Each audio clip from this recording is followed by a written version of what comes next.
Every morning in 1979, Filip Nowak's father woke at 4 a.m. to bake bread for strangers in Philadelphia. His son would wake up at noon in Columbia University trying to forget the smell of his family's bakery. But that December, Filip finally got exactly what he wanted, an invitation into New York City's wealthiest family. But what he did not know was that the price of admission, it was something that they called the bagged ferret. 50 years later, he still wakes to his father's warnings in Polish. Some doors, once opened, can never be closed. The names in this tale have been changed to protect his family, but nothing can protect you from the truth behind the ferret's bag. Back in Philly, Dad's fresh bread found you 3 blocks away. Kolechki and kielbasa inviting neighbors home. But here, at Columbia, it was the exhaust fumes, and it choked out even memory's warmth. It was this kind of town that I came from. You couldn't step in a puddle without your mom hearing about it before your shoes even dried. And a town that I still can't name. 50 years later, some doors just refuse to close. Mom and Dad built their American dream with flour-dusted hands, their Kolechki recipe bringing the old country to our little corner of Philly, and our bakery became Poland in miniature. But I wanted equations instead of recipes. I wanted lab coats instead of Dad's flour-stained apron. And the day that I showed Dad my Columbia acceptance letter, his smile cracked like day-old bread. But he knew what I couldn't see then. That sometimes the warmest fires are the ones that you leave behind. Columbia's iron gates closed behind me like a trap. No warm bread smell here. Late at night, while my roommates blasted their music, I traced Dad's handwritten Kolechki recipe with my finger, the ink fading like my memory of its taste. Between pulling beers at O'Malley's bar to pay rent and haunting the library stacks, I traded the flour dust for textbook dust. But those chandeliers, they sparkled just like fool's gold above my analytics homework. But all those fancy books still couldn't fill the empty space where my family should be. And that hunger made me easy prey. Everyone knew Alistair Clementine by reputation alone. Old money, older secrets. His usual pack of trust fund friends followed him around campus like well-trained dogs. But the day in the library, something was different. He prowled the stacks alone. His designer shoes were too loud against the marble floor, and I just kept my eyes on my textbook when he passed by my table. I didn't want to be another nobody staring at somebody. And that's exactly when his pager shattered the silence and everything that I thought I ever knew about wealth. The librarian's heels suddenly clicked towards us like a metronome counting down, and my hands moved before my brain even caught up. I grabbed his pager, I killed the sound, and that's when I saw the message. The ferret's out of the bag in 13 days. He studied me. It was the way that Dad used to study recipes from the old country. It was like something both familiar but foreign. God, I should have stayed invisible, but after just months of pouring rich kids drinks, I was just tired of being everybody else's background noise. The librarian's shadow fell across our table, and her eyes promised consequences that I could not even imagine yet, but I was about to learn. Some warnings come too late. Her voice cut through this library silence. It was sharp as winter winds through bakery windows. Mr. Clementine, unlike everybody else, I have no interest in who your family is. You are on your final warning for your destructive behavior, and as such, and then the words, they just burst out of me before I could swallow them back. The pager's actually mine. Her eyes dissected me like a specimen under glass. Finally, she said, "Be more courteous in the future." Each word precise as a scalpel, and her heels click-clacked victory back to her desk. "You saved me from groveling to father," Alistair said, studying me with new interest. The library's marble walls suddenly felt warmer than Dad's ovens ever had. Most people would have stayed quiet, And he was right. I mean, I'd spent months trying to be invisible, pouring drinks for men just like him while carrying Dad's recipes in my pocket. I don't know why I chose that moment to be seen. Like Dad always said, sometimes we make choices before we understand their cost. And at that moment, all I saw was just the opportunity. It was glittering like the crystal that I'd only cleaned for others. I expected him to dismiss me, like everyone dismissed Dad's old country recipes, foreign and forgettable. Looking back, I wish he had. The nightmares might have stayed just that, nightmares. But instead, he wrote his address on library paper, precise as a banker counting bills. And his study drowned in antique silence. Crystal glasses catching fire like animal eyes in lamplight. Back in my dorm, my roommate's music shook the walls. God, I remembered the perfect quiet of Alistair's study, and I felt something crack inside of me. It was like watching fresh bread go stale. Some choices mark you like flour dust, no matter how hard you try to brush them clean. God, the music grew louder every single night until I just could not take it anymore, and that's how I found myself walking beneath the streetlights to his address again, where they materialized like ghosts. Alistair in a black suit and a blood-red tie, and his girlfriend Helene wearing darkness that just sparkled when she moved. And behind them, a Chrysler hulked in shadow. Its black windows were drinking in the light. My mind suddenly counted backwards. It was 13 days since the library's pager message, since the Ferret. Something in me needed to prove that I could talk their language and I could crack their code. Bagging ferrets tonight, huh? The words tumbled out of me, trying to sound sophisticated but landing like Dad's stale bread. And the silence hit like frost on bakery windows. Something ancient and hungry flashed behind Alistair's smile. Plans tonight, he said softly. Go home, Filip. And Helene's laugh sliced the night like a butcher's blade. Really, darling, you shouldn't feed strays. They keep coming back. And his fingers traced her throat with this cold precision. It was like measuring ingredients, and I had seen that look before in men who measured people like flour, waiting for it to be used. Walking home, I promised myself I was done with Alistair's world, but promises, they're like fresh bread. They have a way of going stale. But if I'd just known what bagging ferrets meant, no city lights could have outshone Dad's 4 a.m. kitchen. Some warmth you just don't appreciate until you've felt the real cold. Family obligation, Alistair said next day. His voice was smooth as crystal.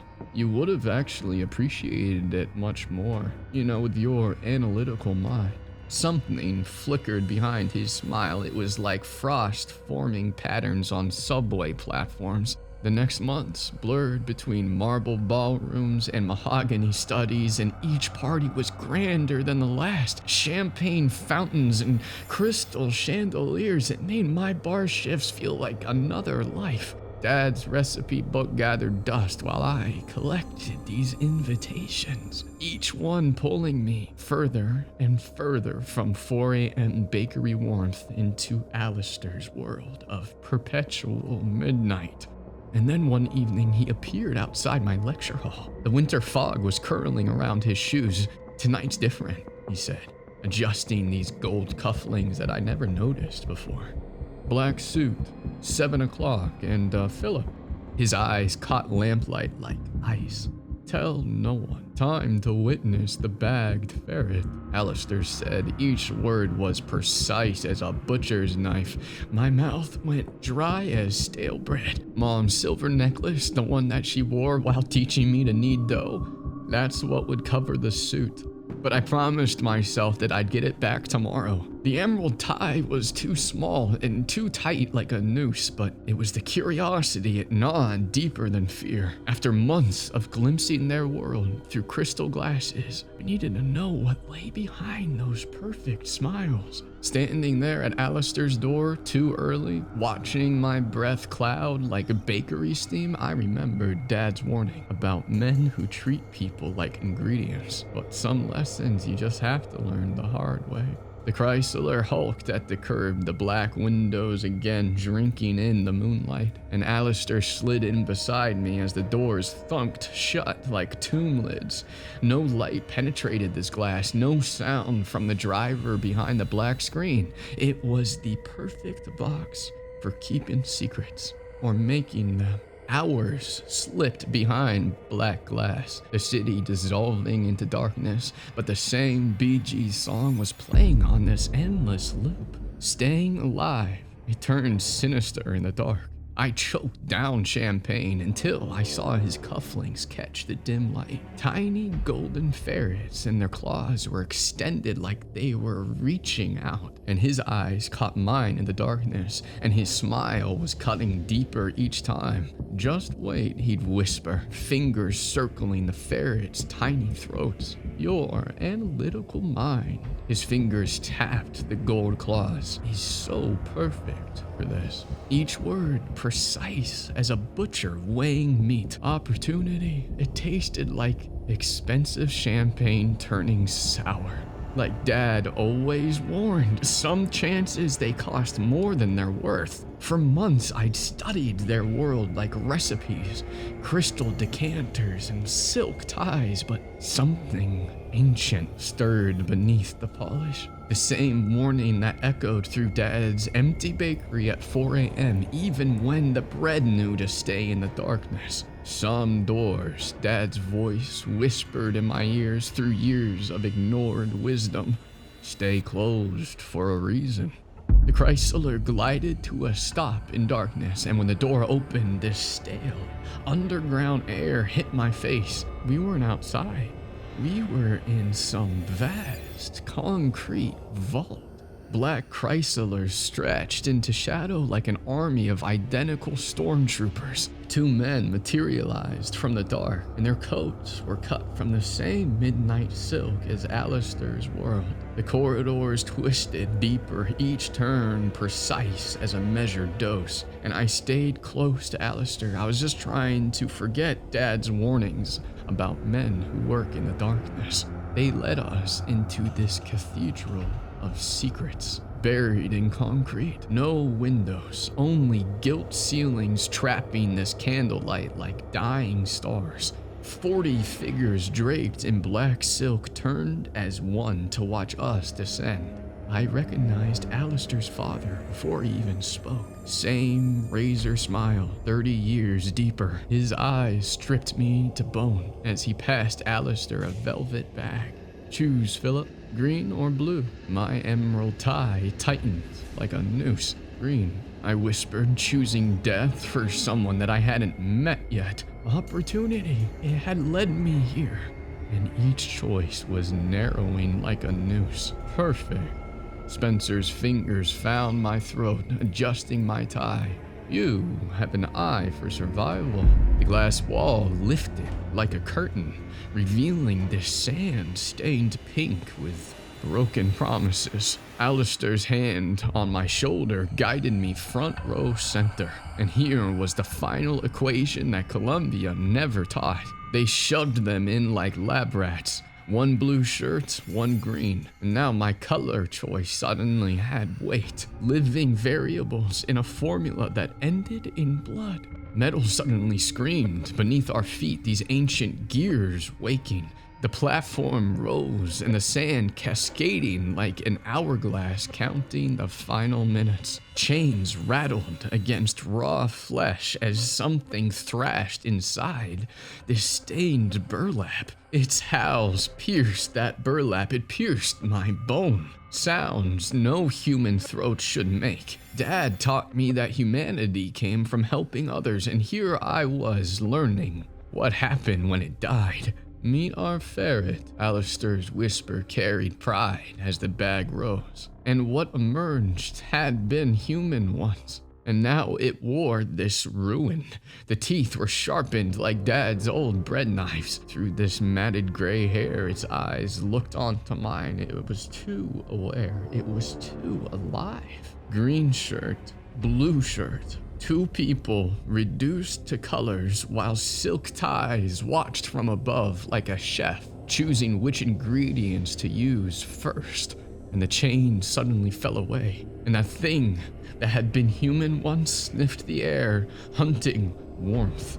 And my emerald tie suddenly felt like a choice that I could not take back. Shouts of colors rained from the balconies as the creature chose. The blue shirt caught its eye, and that man who wore it, it might have had his own morning routines, his own life before becoming someone else's game piece. The woman in green threw herself clear, crashing into the man in blue, and their limbs were tangled like desperate prayers, and a flash of blue fabric as the creature dragged its chosen prey across the pink-stained sand.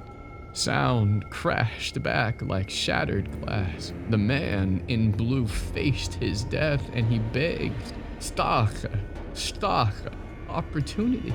It had blinded me to what I was becoming, and now I saw it clearly. I was not climbing up. I was falling down. Those were Polish words. They were the same exact prayers Dad whispered at 4 a.m. over rising dough. Blue and green, they weren't colors anymore. They were sons, fathers, people. I wanted to scream to stop this, to wake up in Dad's warm kitchen, but I'd chosen green. My tie, my color, my sin. The creature descended, and another son's voice went silent. Suddenly, these blue cards fluttered down like dead leaves in autumn. The woman beside me tossed hers away with a bored sigh. Disappointment in a failed bet, but not a lost life. Good choice, Filip. Alistair's hand found my shoulder.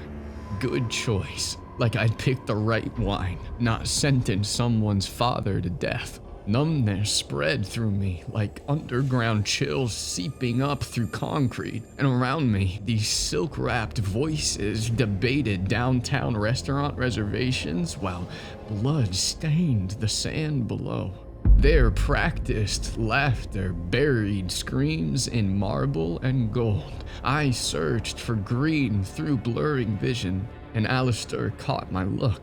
She won, he said simply. I never asked what prize could be worth watching someone's soul die.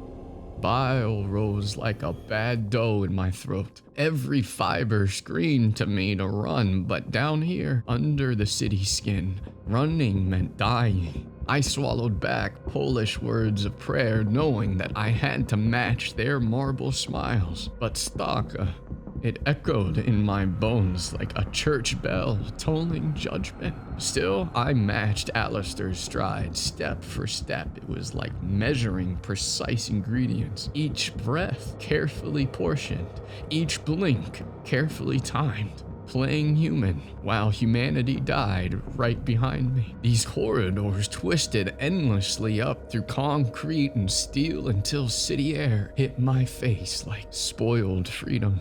The Chrysler still waited in perfect rows, and now they were black mirrors reflecting what I had just become. I didn't say a word on the whole drive back. It was only as the car stopped that I found the strength to turn to him and to mutter, "Did you know that the man in blue was Polish, like me?" And Alistair shrugged and then replied, "Filip, don't take it personally. With risk, there is always reward." And then the door suddenly opened like a command, and I stepped out of Alistair's world for the last time, carrying death stench back to my dorm room. The walls felt paper thin now. It was too fragile to hold back men who treated people like game pieces. Even Dad's recipe book, it could not warm this cold. I carried the soup back like spoiled dough, something that should have fed but poisoned instead. The clerk's hands found what I'd forgotten. It was a green card slipped into the pocket. My winning bet. My damnation. Back in my room, I turned this card over and moonlight catching the holographic ferret that writhed beneath its surface. Green. My color, my choice. Like the bills that I'd chased to Colombia. The city's lights felt like prison bars now. No equation could solve this. No formula could wash blood from sand. I needed home. Not to hide, but just to remember what humanity smelled like at 4 a.m. My hands shook as I packed, old analytical habits trying just to make sense of the chaos. I was exhausted. I sat on my bed to rest, and that's when I felt it. It was something wet beneath me. The warning lay twisted in my sheets, this fur matted dark. A ferret's glazed eyes accused me of formulas that I couldn't solve. I wrapped that thing in sheets like evidence to be buried. I was trying to forget the details that my mind just kept cataloging, and my room was not safe anymore. No locked door could keep out men who treated lives like games. I'd seen opportunity that day in the library, and now this opportunity, it was leaving wet stains on my bedsheets. Its dead eyes were accusing me of choices that I could not take back. Dad's recipe book was all I took. Let them keep their crystal and marble. I knew now what really sparkled in darkness. It's the smell of fresh bread. It's the warmth of honest work. It's the taste of choosing life over power. I never spent another night in that city. The marble halls and the crystal dreams, they shattered like cheap soda glass. Only one thing survived. Dad's recipe book. Pages soft with decades of dawn flower. Even now, 50 years later, I still wake at 4 a.m. Not from the nightmares anymore, but from knowing what real warmth feels like. Every morning I open Dad's book, trace his handwriting, and I remember what he taught me. True wealth, it's not measured in crystal or silk, but it's in the bread we share with strangers. But some recipes can't be unlearned. Every missing person report makes me count colors. Every pager beep, it sounds like underground screams. And sometimes, in the corner of my eye, I swear I see ferrets watching, their golden claws extended, waiting to measure someone else's throat. That same day, Filip left Colombia behind, and his father did not ask any questions when he walked into the bakery at 4 a.m., just handed him an apron stained with decades of flour. But the nightmares followed him home, turning even familiar streets into hiding places for ferrets and fate. 2 years later, his father pressed a plane ticket into his flour-dusted hands. "Some wounds need distance to heal," he said in Polish. Filip never returned to America. He built a new life overseas, but he kept looking over his shoulder, knowing that the Clementines' wealth could reach across oceans when they hungered for sport. For 50 years, he kept their secret buried beneath New York streets. And even after moving overseas, the shame is what kept him silent. The shame at not stopping the game, at not screaming when the Polish voice begged for help. Shame at seeing opportunity where he should have seen warning signs. His father's recipes taught that true opportunity comes from creating, not destroying. But some lessons you learn too late. Only after his parents passed, leaving him with no one else to protect or to disappoint, did he finally share his account. No one else has spoken about this arena beneath Manhattan, about the creature that was once someone's son, and about how green and blue became colors worth dying for. The ferret's true identity remains locked in these underground vaults, along with countless other games that the wealthy play. But the real question isn't what lurks beneath Manhattan's streets. It's how many other underground arenas exist. It's how many other families play their private games of green and blue. And who will be the next to receive an invitation that they cannot refuse. But I've always thought about this. Have you ever received an invitation that felt wrong? Share your story in the comments below. And if this story stirred something in your memory, share it with others. Some secrets, they're too dangerous to keep buried. Like and subscribe for more tales of what lurks beneath society's perfect smiles. See you in the next video.